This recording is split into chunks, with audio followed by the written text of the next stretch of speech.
In this short lecture, I will talk about how adaptability is both a skill and an attitude. To gain the skill of adaptability requires about as much effort as learning a musical instrument or perfecting a craft. This course will start you on learning the skill, but to truly become adaptable will require months and possibly even years of practice. To stay adaptable requires lifelong practice. Though it will take you time to learn to be adaptable, you can learn some sub-skills quickly. These sub-skills will help you become adaptable faster than just trying to be adaptable alone. Each of the sub-skills you are learning can be sorted into 3 categories. Extrapolation, the ability to take information and adjust it to your current needs, to take something not quite right and make it fit your requirements. Exploration, the willingness to search, investigate, and examine technology in an attempt to understand it.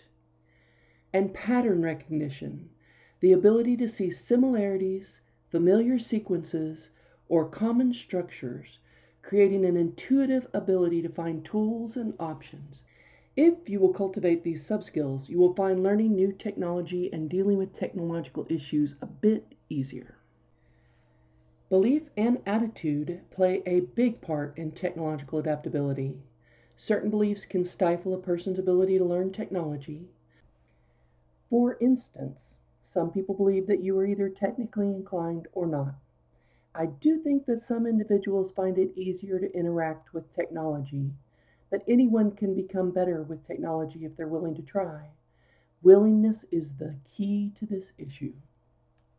I have often run into people who want to take a short workshop and walk out adaptable. That simply doesn't happen. Most people are not willing to commit the time and effort to become adaptable unless their livelihood depends upon it. Some people believe that only younger people can learn technology. Younger brains are more malleable and do find it easier to learn just about anything. Yet, I have had a number of students that ranged in age from their 30s to their 60s and have succeeded in completing this course. Their biggest challenge has been adjusting to active learning, since they are more accustomed to rote learning. Holding on to these beliefs can limit a person's ability to become adaptable. If you are holding on to any of these beliefs, I encourage you to let them go quickly.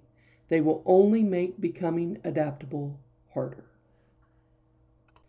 A number of practices and attitudes can assist with building the skill of adaptability. You can adopt these attitudes today, and they will make learning a bit easier. These attitudes include adopting a can-do approach, recognizing that there is always a solution, being willing to play and explore, and practicing courage instead of giving in to fear. Let me explain these attitudes in more depth. My friend Jennifer says, your brain doesn't want you to be a liar. After teaching for over a decade, I believe in self-fulfilling prophecy wholeheartedly. I've watched many students tell themselves they cannot do something, then subconsciously sabotage themselves. We fulfill our own prophecies. So, if our subconscious believes what we tell it, we must tell it positive things. Watch for how you talk to yourself about your technical skills.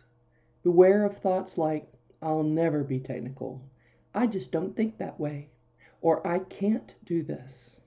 When you catch yourself saying such things to yourself, stop and tell yourself, I've got this, repeatedly.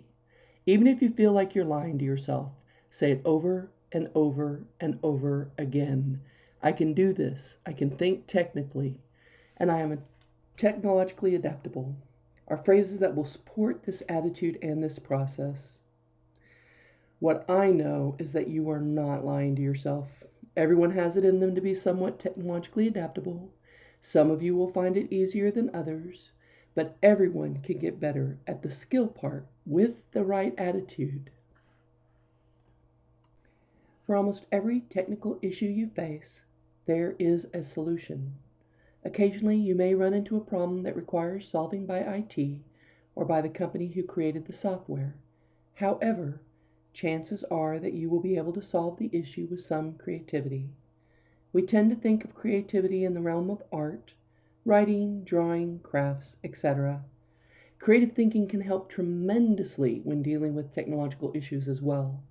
We draw from our creativity by trying to think outside the box, thinking unconventionally, and getting inventive in order to solve a problem.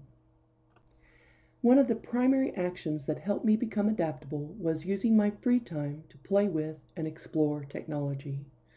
I would open new programs and try to do something with them. I would take programs I knew and look at tools or menu items I seldom used. For example, when I had downtime, I would play with Photoshop filters or some of the more obscure Illustrator tools. When it came time to handle a project that needed such elements, I knew where to find them. It can be hard to cultivate the play and explore attitude when you have time constraints, which seems to be the standard for most of us these days. However, it can be worth putting the time aside to play and explore technology. Just a note on playing video games will help you become more adaptable. However, they make you really adaptable to new video games and just a little more adaptable with other technology. I will talk about this silo effect more in the exercises lecture.